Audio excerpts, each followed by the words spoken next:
A paz do nosso Senhor Jesus Cristo, meus amados irmãos, estamos aqui de volta e queremos deixar uma palavra de Deus ao seu coração. É uma palavra escatológica, uma palavra de despertamento, uma palavra que tem tudo a ver com esse tempo que nós estamos atravessando e também trazendo a reflexão de que de fato nós estamos aguardando o grande acontecimento que irá acontecer, que sabe e entendemos que é o arrebatamento da igreja. Por que não dizer também a tribulação que está aí já às portas? Vamos fazer uso da palavra de Deus aqui no Evangelho segundo escreveu o Dr. Lucas, capítulo 19, aqui alguns versículos a partir do versículo 37, que diz assim: E quando já chegava perto da descida do Monte das Oliveiras, toda a multidão dos discípulos, regozijando-se, começou a dar louvores a Deus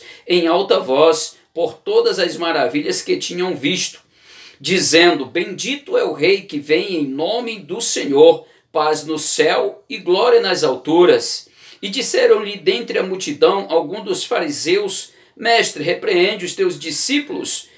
E respondendo ele, disse-lhes: Digo-vos que, se estes se calarem, as próprias pedras clamarão. E quando já chegando, vendo a cidade, chorou sobre ela. Chorou sobre a cidade. Já aqui no capítulo 21, versículo de número 25, veja o que aconteceu aqui. Veja o que está escrito.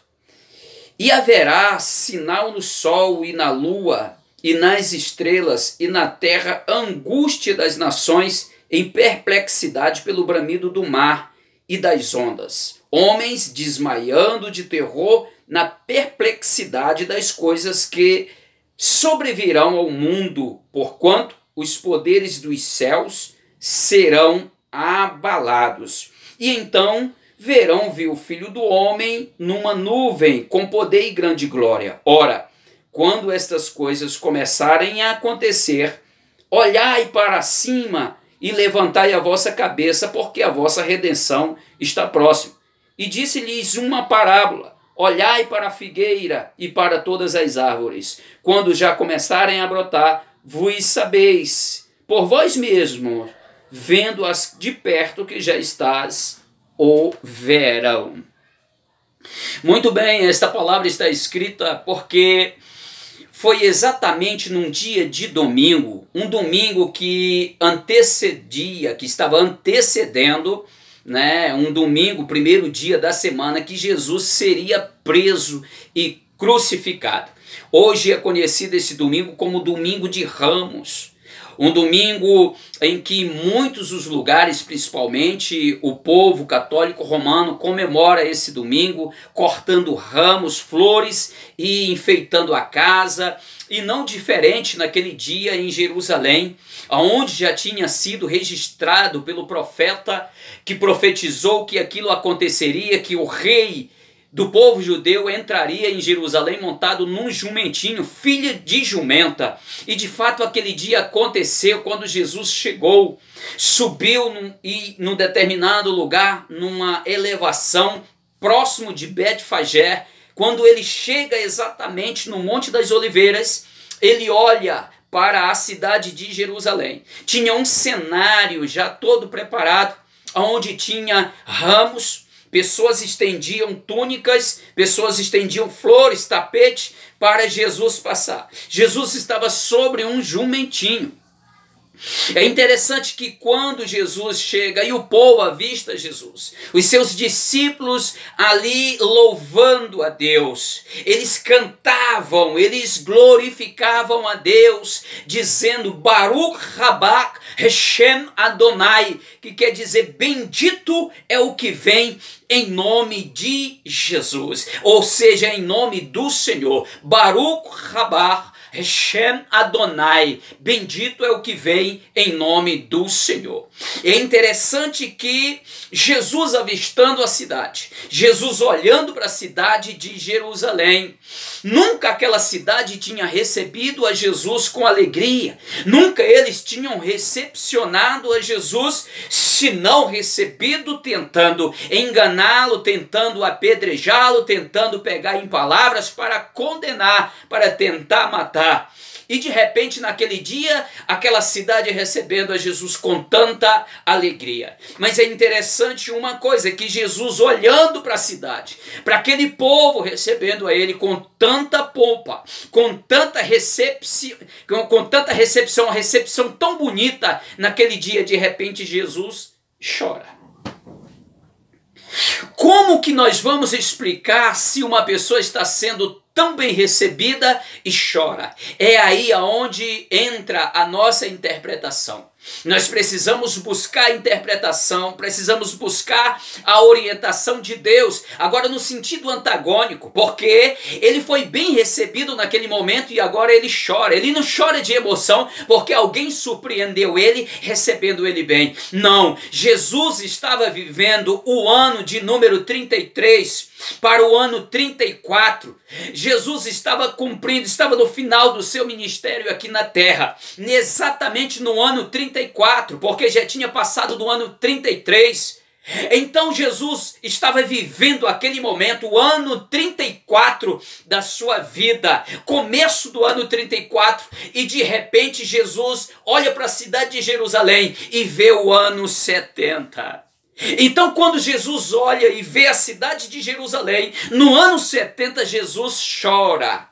Por que eu digo que ele viu a cidade no ano 70? É que Jesus vai narrar, Jesus vai falar, olha para Jerusalém após chorar, olha para Jerusalém e diz: Jerusalém, Jerusalém, que mata os seus profetas e apedreja os que te são enviados. Quantas vezes eu quis te ajuntar como a galinha ajunta os seus pintinhos, mas tu não quiseras. Ora, agora estas coisas já estão ocultas aos teus olhos. Tempos virão que te sitiarão, te cercarão, te encherão de trincheiras, arrebatarão os teus filhos, matarão e a tua casa ficará deserta. E Jesus chorou porque viu o flagelo do ano 70, aonde o imperador de Roma, tendo por seu general Tito já tomando autoridade, já era general, tomando autoridade já de imperador, já estava passando de general para assumir futuramente. Ele cerca a cidade de Jerusalém. Segundo Flávio Joséfo, ele proporciona, ele vai agora provocar uma fome tão grande na cidade de Jerusalém, aonde as mães elas chegaram a cozer os seus próprios filhos para que eles servissem de alimentos. Eles adentraram a cidade de Jerusalém, segundo a história, segundo Flávio Joséfo, eles abriam a barriga das mães que estavam grávidas e tiravam os seus filhos e colocavam gatos vivos e costuravam. É por isso que a palavra do Senhor vai dizer que o dia do Senhor, orem para que o dia do Senhor não aconteça num dia do sábado e muito menos no dia de inverno. Ai das grávidas, ai das que amamentam. Sabe por quê? Exatamente pelo fato que aconteceu. Ai das grávidas, ai daquelas que amamentam, porque foi tirado da barriga das mães as crianças, o feto, e colocado gatos vivos e costurados. Jesus chorou porque viu que o povo nunca receberam o bem, nunca quiseram recebê-lo, nunca quiseram dar ouvido a ele, mas Jesus viu o castigo no ano 70 e Jesus chora por causa do povo. Jerusalém, Jerusalém, que mata os seus profetas e apedreja os que te são enviados. Nós estamos vivendo à beira, nós estamos à porta do arrebatamento. Desperta em igreja, desperta em povo, acorda povo, porque os sinais já estão acontecendo. Também a palavra de Deus, escatologicamente falando, comparado à mulher que está para dar à luz, que é o estudo escatológico, a teologia escatológica comparado, paralelo ao estudo da parturiente. Segundo os médicos, especialistas na área, uma mulher para dar à luz, isso varia entre organismo e organismo, mas ela pode sentir até 60 contrações que representam, simbolizam os 60 sinais da volta de Cristo Jesus. E é interessante quando chega aqui no capítulo 21, versículo 25, está falando aqui de um grande acontecimento, e haverá sinal no sol e na lua, nas estrelas e na terra, angústia das nações. Esta palavra angústia das nações, ela tem o seu significado de dor, insatisfação humana nesta terra, a ponto de nada substituir. Angústia que a pessoa olha para um lado e para o outro, não sabe de onde vem, a ponto de pedir a morte, pedir as coisas piores da sua vida, porque a angústia é profunda, angústia das nações, em perplexidade pelo bramido do mar e das ondas, homens desmaiando de terror,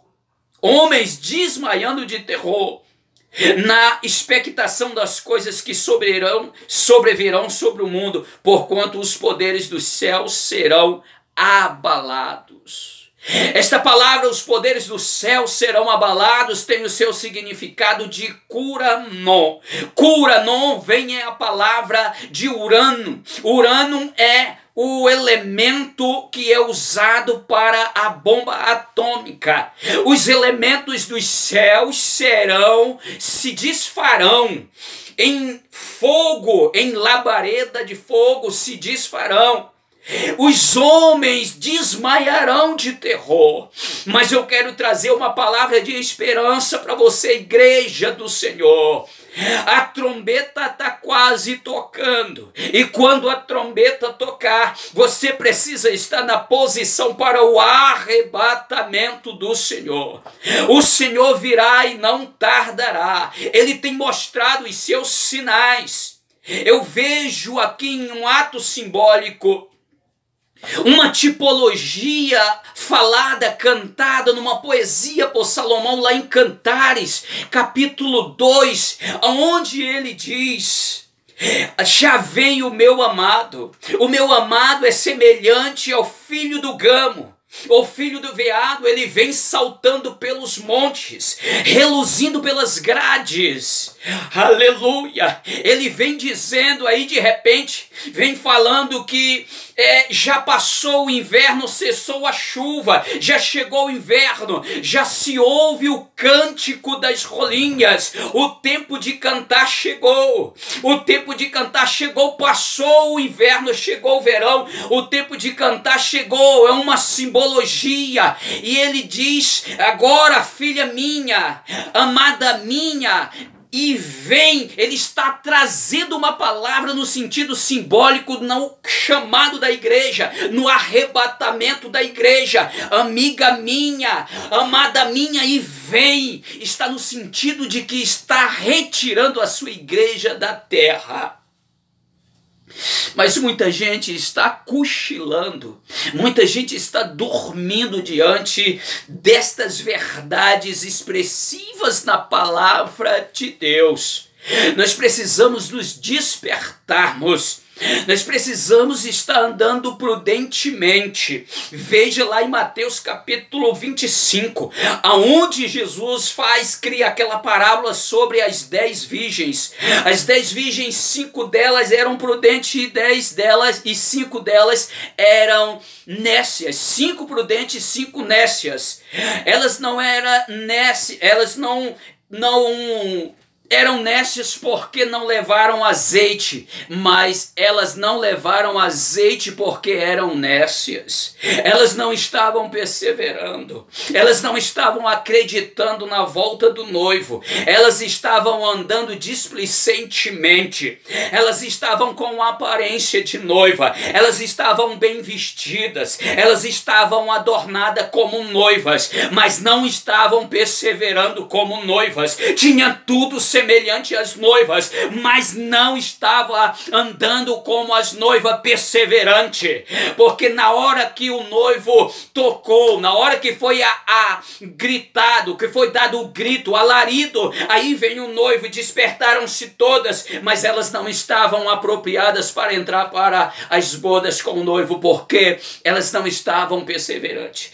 Não se engane, meu amado irmão, está como diz a palavra do Senhor, está como nos dias de Noé, onde muitos casam, dão-se em casamento, festejam, eles estão brincando, parece que não está acontecendo nada, até que veio o dilúvio e levou a todos, e o Senhor salvou apenas aquelas 8 pessoas que entraram para a arca. Será também, como assim escrito está, lembrai-vos da mulher de Ló. Mas o Senhor, Ele tem nos dado uma orientação, despertai-vos. Olha o Senhor falando a respeito desta parábola da figueira. Quando virdes ela brotar, saberás que está próximo o verão. A figueira, videira e oliveira são símbolos de Israel. Os discípulos chegam até a Jesus lá em Atos dos Apóstolos, capítulo 7. Nesse tempo o Senhor restituirá o reino a Israel. O Senhor vai dizer, ora, não pertence a vós saber dos tempos e das estações. Importa que eu vos encherei da virtude do meu poder e ser-me-eis testemunha, tanto em Jerusalém, em toda a Judéia e Samaria e até os confins da terra. Mas nós vamos ver que os discípulos, que os judeus esperavam ver alguém para restituir o reino a Israel. Mas Jesus, ele estava dizendo, olhai para a figueira, quando ela brotar. A figueira é símbolo de Israel. O brotar da figueira significa restituir o reino a Israel. E nós vamos ver o tempo passar, quando chega no ano 1948, aí se dá o grande acontecimento. Os judeus voltam-se para a sua terra, a figueira brotou, e o Senhor lança uma parábola sobre a figueira, está dizendo, e não passará esta geração sem que todas estas coisas aconteçam. Passará os céus e a terra, mas a minha palavra não há de passar. Oh, aleluia! O Senhor estava dizendo, esta geração é a geração que Israel foi restituído como nação independente. Já se completou 70 anos. Esta geração está se findando. A trombeta está tocando. O Senhor voltará para levar a sua igreja. Desperta, igreja. Desperta, povo de Deus. O Senhor está à porta e levará a sua igreja. Seja como as 5 noivas prudentes. Esteja sempre esperando o Senhor voltar. Porque se cumprirá o que Paulo falou lá no capítulo 15, né, a igreja de Corinto, 1 Coríntios, capítulo 15, versículo de número 54 em diante, quando aquilo que é mortal se revestir da imortalidade, e aquilo que é corruptível se revestir da incorruptibilidade, então cumprir-se a palavra do Senhor que está escrito, tragado foi a morte pela vitória. Onde está, a morte, o teu aguilhão? Onde está, o inferno, o teu poder? O aguilhão da morte é o pecado, mas a força do pecado é a lei. Mas graças a Deus que o Senhor nos deu a vitória por intermédio de Cristo Jesus. 2 Coríntios capítulo 5, o Senhor está nos dizendo, através do apóstolo Paulo, falando para nós não nos preocupar. Se esta casa terrestre, carnal, se ela se desfizer, não se preocupe, porque o Senhor já tem preparado uma, não feita por mãos humanas, mas eterna lá do céu. Ele não nos constituiu para vivermos após o arrebatamento ou após a morte em Cristo Jesus para o nosso corpo, esta casa terrestre, ela se desfizer, o nosso espírito ficar vagando por aí. Não, nós temos uma casa já prontinha lá na eternidade. Portanto, pode ter certeza disso, porque escrito está: tudo aquilo que o Senhor escreveu ou o Senhor ordenou para que os seus servos, por inspiração divina, escrevesse, é verdade nesta terra. Nós estamos subindo a grande tribulação. Não sei se passaremos por ela, mas passaremos por tribulações nesta terra. Mas 1000 cairão ao nosso lado, 10.000 à direita, mas nós não seremos atingidos. No momento certo, nós perseveramos sempre, porque no momento certo o Senhor virá, levará a sua igreja para morar na eternidade com Ele. Essa palavra eu deveria e deixo para você, porque senti no coração de deixar como um despertamento.